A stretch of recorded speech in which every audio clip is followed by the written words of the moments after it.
Hola, yo voy a hablar de la potencial de la membrana. El potencial de membrana es una propiedad que contiene todas las células, pero especialmente importante en las células nerviosas y musculares. Básicamente se refiere a la diferencia de cargas eléctricas entre el interior y el exterior de la membrana celular.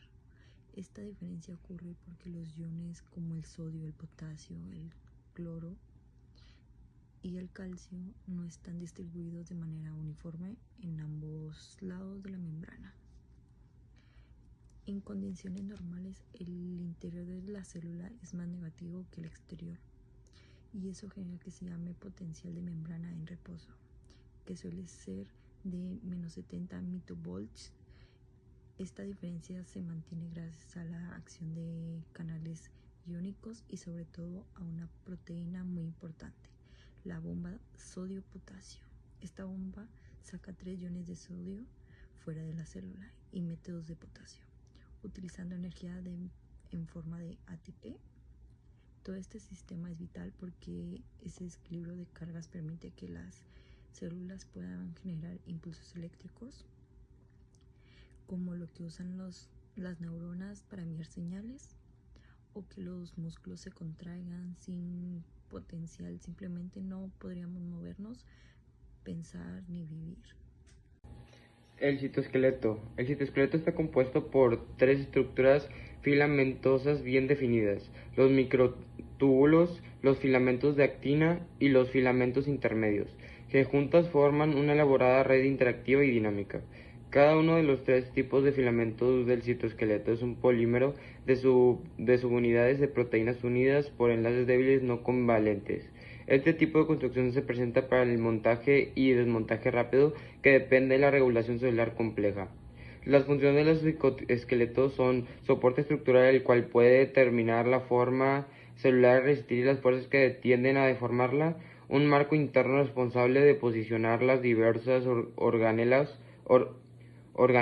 dentro del interior de la célula; una red de rieles que dirigen el movimiento de materiales y organelos dentro de las células; el aparato generador de fuerzas que mueve las células de un lugar a otro; cilios, flagelos y pseudópodos. Participa en división celular. Microtúbulos. Los microtúbulos son estructuras tubulares huecas relativamente rígidas que se ensamblan a partir de la proteína tubulina. Se encuentran en el cicloesqueleto del hueso mitático, los centriolos y el núcleo de cilios y flagelos. La pared de un microtúbulo está compuesta por proteínas globulares dispuestas en las fibras longitudinales, denominadas protofilamentos. Las proteínas asociadas a microtúbulos o AMAP aumentan la estabilidad de los microtúbulos y promueven su ensamblaje. La proteína tuvo una AMAP ha sido identificada por su alta actividad en personas con Alzheimer.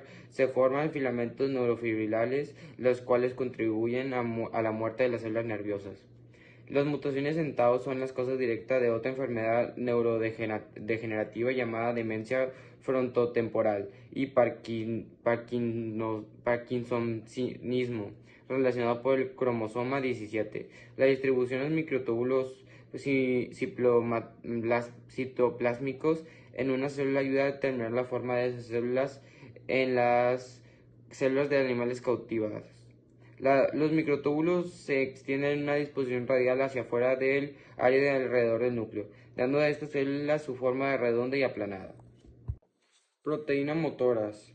Las proteínas motoras de una célula convierten la energía química en energía mecánica que se usa para generar fuerza, como cuando una célula muscular se contrae para mover carga de celular. Las proteínas motoras se pueden agrupar en tres superfamilias: las cinesinas, las dineínas y las misoínas. Las cineínas y las dineínas se mueven a lo largo de microfóbulos, mientras que las misoínas la hacen a través de los filamentos en actilina. Las proteínas motoras sufren cambios conformacionales acoplados a hidrólisis de ATP, que en suma logran la motilidad de la proteína. Cinesinas. Los KRP se clasifican en 14 familias diferentes. Cada molécula de cinesina 1 es una tetramero construido a partir de dos cadenas pesadas idénticas y 2 cadenas ligeras idénticas. Las porciones motoras de todos los KRPA tienen secuencias de aminoácidos relacionados, lo que refleja su común ascendencia evolutiva y su rol similar en movimientos a lo largo de los microtúbulos. Por el contrario, las colas de los KRP tienen varias secuencias, lo que refleja su capacidad de transportar moléculas distintas. La dineína, compuesta de 2 cadenas pesadas idénticas y una variedad de cadenas intermedias y ligeras, la dineína citoplásmica se mueve de forma progresiva a lo largo de un microtúbulo, hacia el extremo de menos positivo del polímero, opuesto al de la mayoría de los cinesinas. Tiene una principal función en el acomodo de huesos mitótico y los cromosomas durante los mitosis.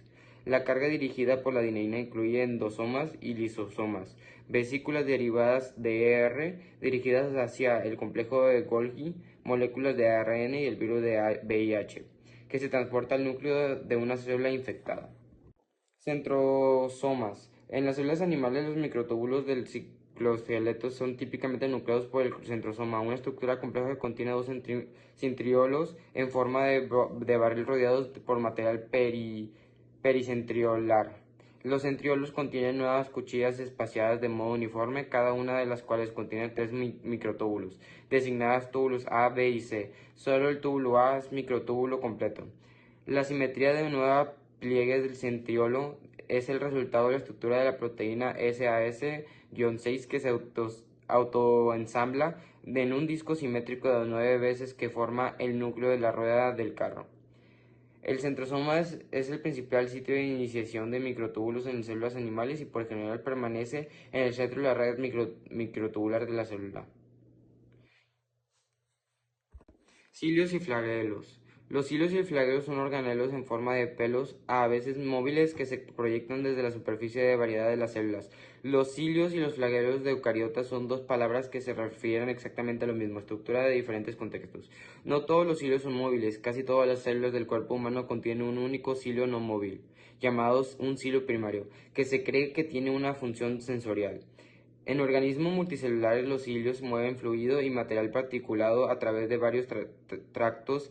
En los humanos, el epitelio ciliado que recubre el tracto respiratorio impulsa la mucosidad y los desechos atrapados lejos de los pulmones. Los flagelos típicamente ocurren de modo individual o en pareja.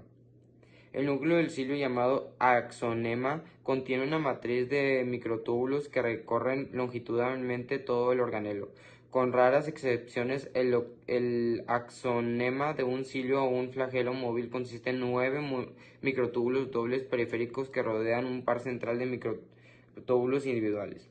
La matriz 9 más 2 se mueve en axonemas de protistas a mamíferos y sirve como otro de los muchos recordatorios de que todos los organismos eucariotas han evolucionado a partir de un ancestro común.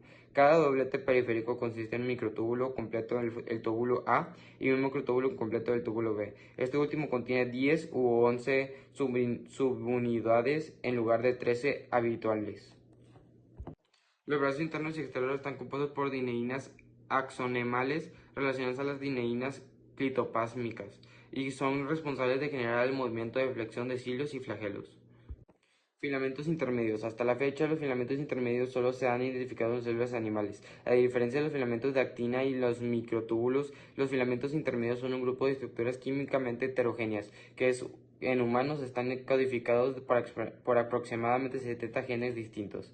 Los filamentos intermedios se irradian a través del citoplasma en una amplia variedad de células animales y con frecuencia están interconectados a otros filamentos del citoesqueleto mediante puentes cruzados delgados.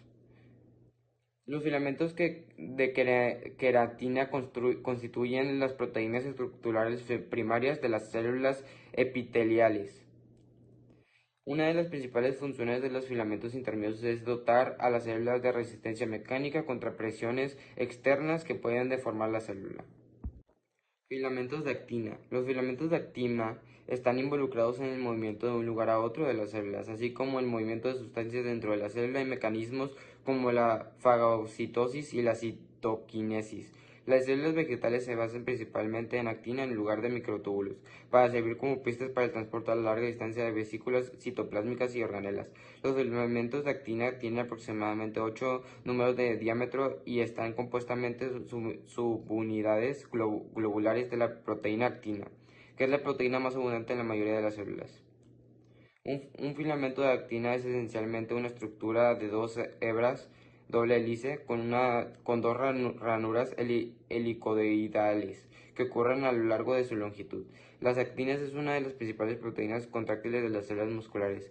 La actina es una ATP basa, al igual de la tubulina a GTP basa, y la función del ATP en el ensamblaje de la actina es similar de la GTP en el ensamblaje de los microtúbulos.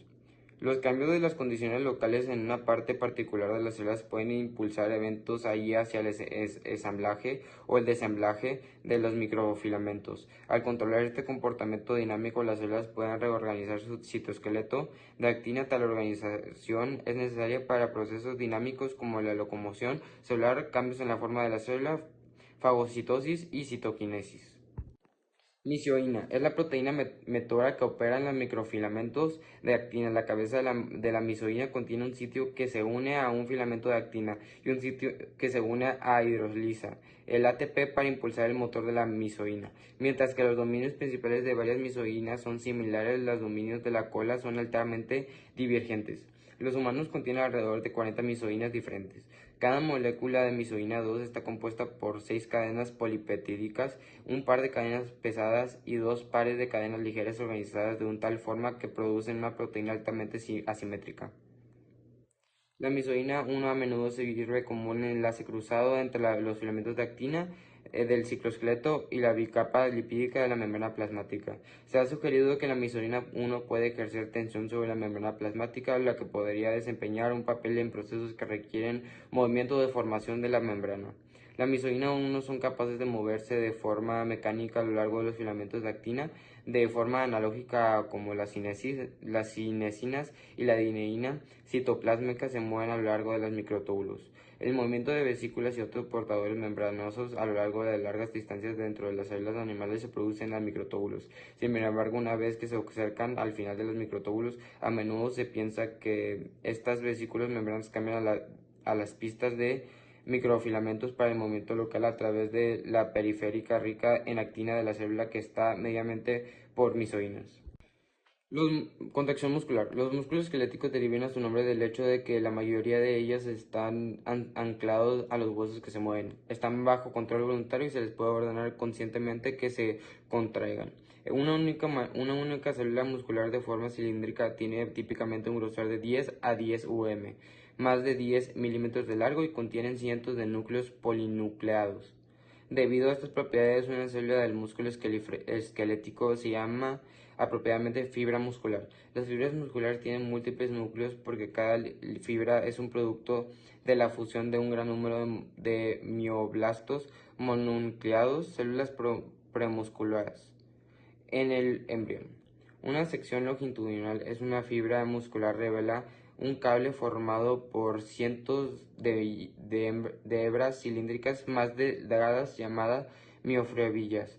Cada miofibrila consiste en una matriz lineal repetitiva de uniones contráctiles llamada sarcómeros. Las secciones transversales a través de la región de superposiciones muestran filamentos delgados. Estas es una disposición hexagonal alrededor de cada filamento grueso y cada filamento delgado está situado entre los dos filamentos gruesos. Hola, yo soy Jesús Eduardo y les voy a hablar del sistema de endomembranas. El sistema de endomembranas abarca estructuras como el retículo endoplasmático, el complejo de Golgi, los endosomas, los lisosomas, los pericisomas y las vacuolas. Retículo endoplasmático. Al igual que otros organelos subcelulares, el ER es una estructura alternamente dinámica sometida a rotación y reorganización continua. El retículo endoplasmático se divide en dos subcompartimentos, el retículo endoplasmático rugoso y el retículo endoplasmático liso. El RER se define por la presencia de ribosomas unidos a su superficie citosólica liposólica, mientras que el SR no se asocia a ribosomas. El RR se compone típicamente de una red de sacos aplanados. El RR es continuo con la membrana externa de la envoltura nuclear. Síntesis de nueva membrana. Las membranas surgen de membranas preexistentes. Las membranas crecen como proteínas recién sintetizadas y los lípidos se insertan en las membranas existentes en el retículo endoplasmático, ER. La mayoría de los lípidos de la membrana se sintetizan por completo dentro del retículo endoplasmático. Las principales excepciones son una extingomielina y glucolípidos, cuyo síntesis comienza en el ER y se completa en el complejo de Golgi.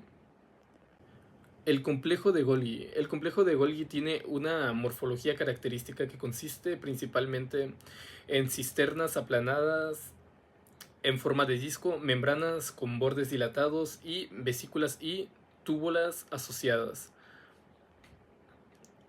La cara cis es la más cercana a la retícula endoplasmática.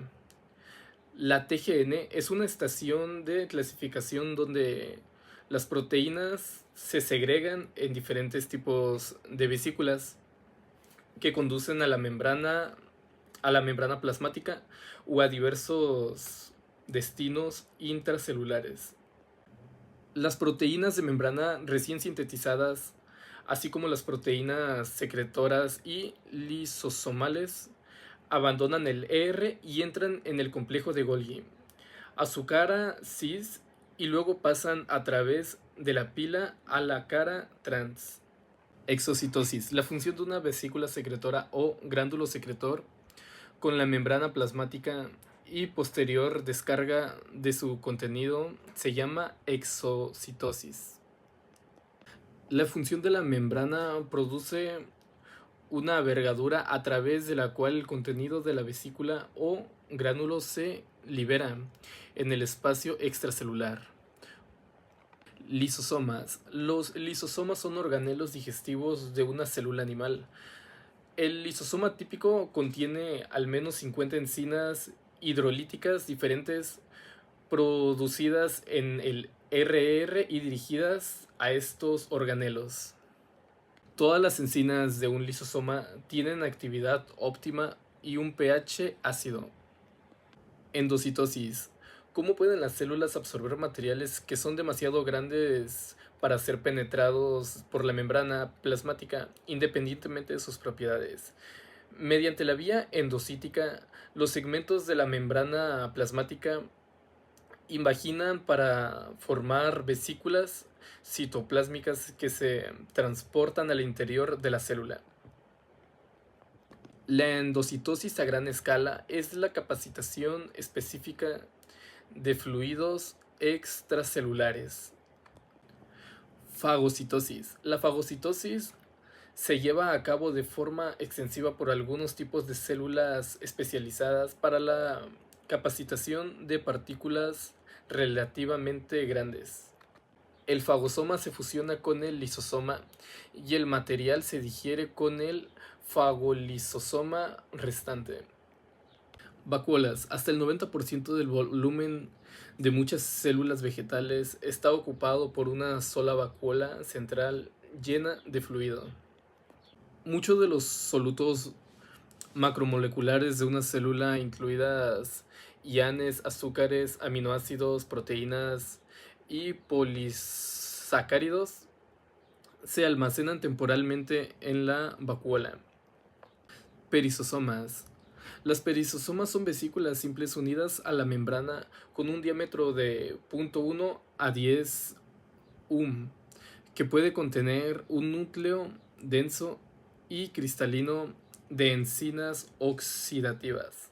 En estos organelos fueron formadas perosisomas porque son el sitio de síntesis y degradación del peróxido de hidrógeno, un oxidante muy reactivo y agente tóxico.